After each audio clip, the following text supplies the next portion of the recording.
A vy ženy běžte pryč. Pravé stříbro. Ano, je to právě stříbro a ne, kráť mi to, matko.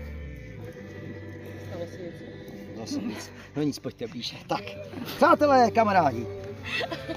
Tož to si rychle vytáhlo tu minci, ale zpátky. Zde razíme mince Jana Lucemburského.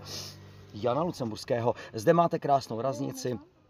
Jak vidíte, koruna, náš český dvouocasý lev. A my teď si zkusíme u mě, u mistra Pregéři, vydat si takovou jednoduchou minci, čistý plech, jak vidíte, my používáme hliník, protože přeci jenom, kdybych razil zde ze stříbra, což je tady originál, stříbrná mince, to se nevím legraci, to znamená chudá stříbrná.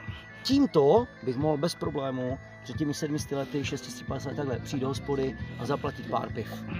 I v této chvíli. Kdybych se vrátil v čase. Ale my nejsme teďka v těchto dobách.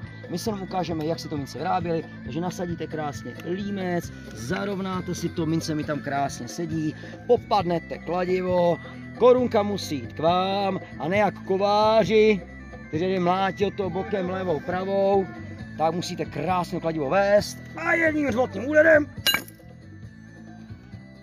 a mrknem se na to. Voilà. Wow. A máme mince hotovou.